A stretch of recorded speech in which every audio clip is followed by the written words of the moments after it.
Lauren Crosby. She's a pediatrician at Lapeer Pediatrics in Beverly Hills to weigh in on this. What do you think? I mean, here's what this guy's saying, you know, let him out in the world. Don't be so confining and controlling, you know, give him opportunity to mature. Right. Independent. Well, right, and be independent. Well, I think number one is they're partly looking back to the idyllic old age, you know, the 60s, 50s, 60s, early 70s, when it was the norm. Things changed and it became not the norm for a lot of reasons. I think one is kids they started to become more involved in things, like more involved in sports and more involved in things where they're shuttled around more and taken this and that. And so they're not just home roaming.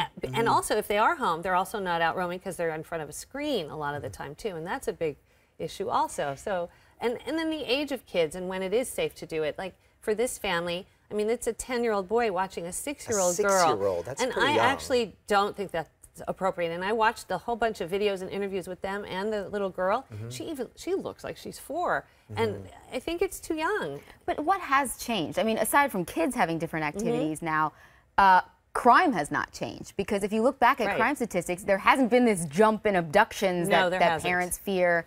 I think that's a false thing that they're afraid of. I don't think that's the big thing. Some of it is actual just general traffic safety. Traffic has increased a lot. And I don't really think that a 6-year-old should be out there.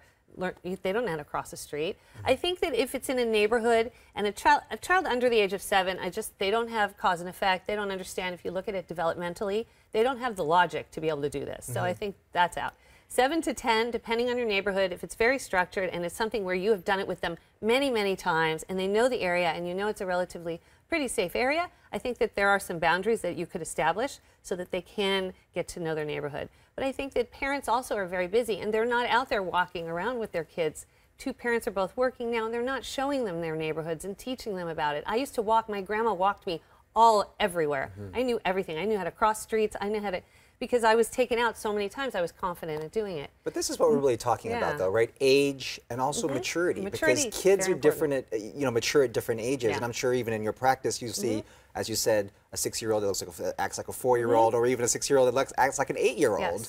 And so that really makes a difference. But makes a big difference. But I mean, when you talk about developmentally, I mean, it almost forces maturity on kids when they do feel a sense of independence, when they do feel that they have their own, you know, realm and they can roam. It does, except for the brain developmentally can't always get to a certain point yet. So like a kid who's especially under the age of 7, we just know that they aren't going to have the thinking, no matter what. They're not going to be as safe. They're not going to think properly.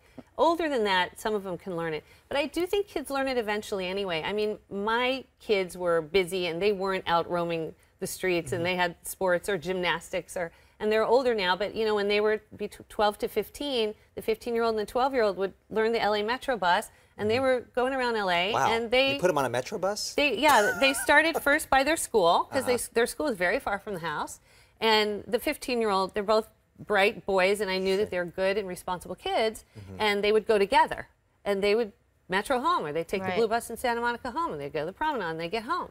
And then they learned. So, but when you prevent your kids from doing that, right? You know? If you're 12 and up, and you still fear that your kids shouldn't be roaming around by themselves, whether it's because of traffic or other factors, does that impede their development and at some point? Because we do see a lot of kids that sometimes get into adulthood and still need help. No, I think it's good. I think 12 and up is a really good age to start. I do. Under 12, and still there are some really immature 12-year-olds.